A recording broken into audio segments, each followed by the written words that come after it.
FTC.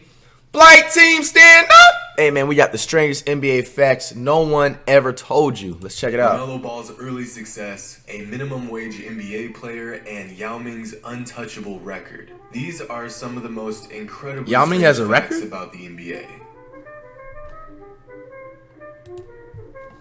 By Jimmy High Roller. Everybody, it's Jimmy, and so far I have done 2 videos regarding some pretty wild facts about the NBA and basketball in general. If you haven't seen those yet, I'll leave a link to both of them in the description. But today I have some even crazier facts that you guys have probably never heard of. Be sure to stick around to the end because there is one fact in particular that you guys gotta see. Oh, the old Warriors. Yes, sir. There have only been 2 instances of a quintuple double in basketball history. Well, a only 2 quintuple? that have been recorded and documented, and it that's just so 5 happens that both occurred in high school girls basketball games. The Really? first one was Tamika Catchings, who went on to be a WNBA legend, I remember that. who recorded 25 points, 18 rebounds, 11 assists, 10 1, 2, steals, 3, and 4. 10 Yeah, it's a blocks 5 double. in 1997. I'm gonna just call it a 5 double. It can't say what? 26 points, 10 assists, Can't say 10 double? rebounds, 11 blocks, and 11 steals in 2012. And while we're on the topic of 2012, it was that year that the world went crazy over Jeremy Lin. I mean, the guy virtually came out of nowhere and had one of the hottest streaks we've ever seen. Yeah, I remember but what that. you may not know is One hit that wonder, Jeremy though. Lin's 89 points in his first 3 NBA starts are the most by any NBA player since the NBA and ABA merged in 1976. For comparison, in LeBron's first 3 starts, he had 54 points, Durant had 69, Jordan had 74, and Kobe had 37. And speaking of Durant's scoring ability, I think it's safe to say at this point in his career, he's one of the most lethal scorers in league history. Yep. Yet one of the most interesting facts about Durant is that his career high Look at is Curry. 54 points. Now, this may not sound crazy at all. 54 is a lot of points. But consider this. There are 58 players in NBA history that have scored more points in a single game than KD. 12 of them are still active, and 4 of them are or were his teammates at one point in his career. And that doesn't even include Stefan Curry, who has the same career high as Durant. For a guy that I consider to be arguably the greatest scorer in league history, his career high is a bit underwhelming. Professional athletes make an absurd amount of money. Even the guys at the end of the bench. Well, all of them except Larry Owens, who in 2011 made damn near minimum wage for nearly half of an NBA season. Really? In 2011, Larry signed a contract with the Washington Wizards for the second half of the season and was paid a whopping $21,049. Wow, Speaking yo. of money, this season Stephen Curry will make more money in 6 games than Wilt Chamberlain made. Wow. In his entire career. Wow. Steph will make more money Steph Curry's in a the goat, first though. 200 minutes of this season than Wilt Chamberlain made in his entire NBA Curry is career. such a legend, Here man. are Look at Kobe it. Look at the stats way from he his just shoots. He MVP doesn't. The season net doesn't even 2008. move when he makes Here it. are Michael Jordan stats from his rookie season. LaMelo Ball has had his fair share of ups and downs in his young career, but one of the most impressive feats he's accomplished thus far is being the youngest American to play professional basketball overseas. He played his first professional game overseas at just 16 years, 5 months old. And on the topic of foreign basketball, Yao Ming, one of the most prolific foreign players in NBA history, has one of the most surprising records I've ever heard of. Of all the players that have played in the modern NBA, Yao Ming is the only player to make the All-Star team every single season he played a game. This fact is so crazy that it's almost unbelievable. But it's true. Paul Arizin, Jerry West, and Bob Pettit all accomplished the same feat, but none of those guys played in the modern era. Other all-time greats have gotten close, but never quite pulled it off. Michael Jordan missed an All-Star game when he returned from baseball. Although he returned after the All-Star break, he did play that season. Wilt missed an All-Star game due to injury, and Larry Bird missed one due to injury as well. Speaking of Larry Bird, the Twitter logo is actually named after him. Larry the Bird. Former NBA player Reggie once tried to rob a gas station, but it didn't quite go the way he planned. After entering the store and telling the clerk to empty the cash register, the cashier said, "I know it's you, Reggie." Reggie replied with, "No, man, it ain't me." Which honestly isn't much of a surprise when you find out that Reggie carried a gun in his gym bag at all times, and even threatened to shoot Pacers general manager during a television interview. Also, being 7 feet tall doesn't help with blending in either. Around the same time period, Wilt Chamberlain was in the prime of his incredible career. One season in particular, Wilt Chamberlain averaged 50 points and 25 rebounds a game. Damn. And didn't win MVP. Oh, hell no. Because that same season, Oscar Robertson did what most thought would be impossible and averaged a triple-double for the first time in NBA So you history. take a triple-double over someone averaging 50 points a game? Okay, that's how the league is. And also, I can average a triple-double. Not everybody can average 50 points a game, bro.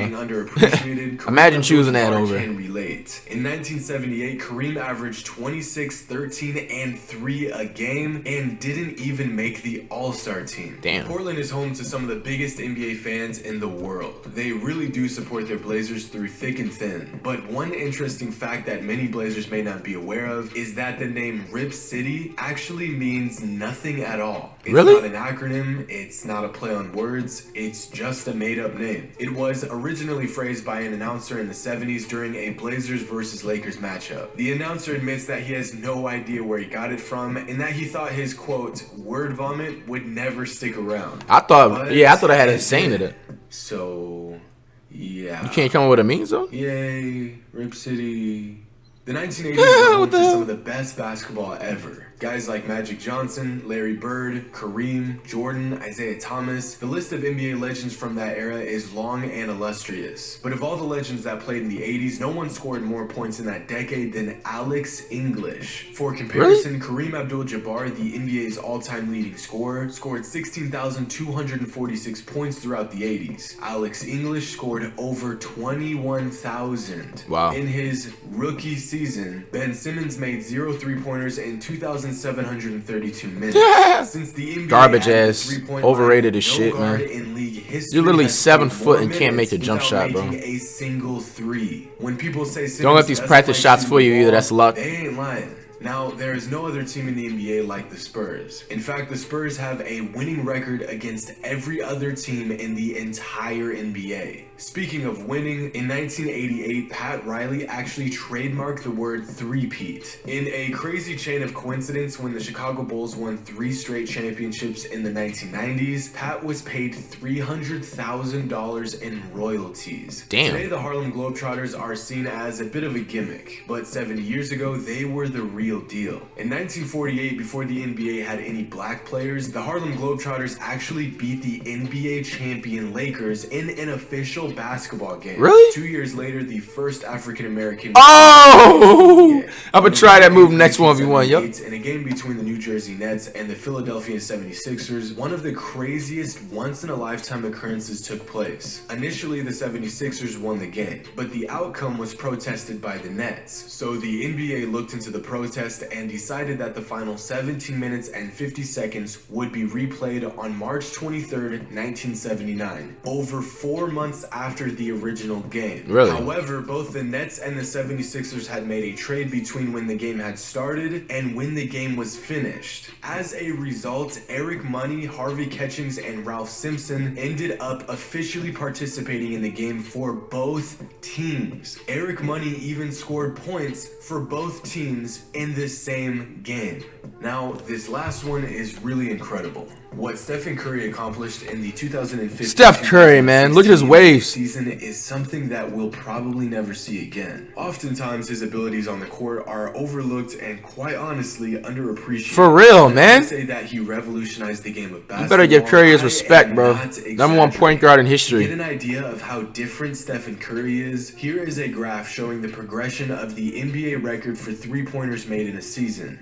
And here's Stephen Curry. Damn. For comparison, here's a graph showing the progression of the MLB record for home runs hit in a season. And here's Babe Ruth. Stephen Curry and his threes are virtually as revolutionary as Babe Ruth and his home run. That's amazing. If that isn't evidence enough, here is an incredibly eye-opening graphic made by John Boyce that displays how good Curry was that year. Each star represents a player in NBA history that shot at least 100 threes in a season. The further up the star is, the more attempts that player took from three. The further right the star is, the more accurate that player was from three. For example, Steve Kerr was money from downtown but didn't shoot too often. often. On the other hand, Tony Wroten didn't shoot that often, but probably should have shot less threes. Every star is a different season for a different player, all of which are three-point shooters. Jason Williams shot a lot and missed a lot. Kyle Korver shot a lot and made a lot. As you continue to go up this chart, you'll find Stefan Curry, who owns 3 of the best three-point shooting seasons of all time. That's crazy, man. But Only legends like him do that. Where is his 2016 season at? For real. I mean, it's gotta be in here somewhere. Of course it's not. Oh. Right there. That's what I'm talking about. And as always, until next time. Man, that's so inspirational, bro. Steph Curry just comes out on top, literally #1 3-point shooter of all time. Didn't actually, I mean, I knew I had a feeling that it was a fact, but I didn't know that he was just so ahead of everybody. Like, he was just way ahead of his time. Like, Curry should have been a player in, like, the 3000s and 55s, man. This is just amazing, bro.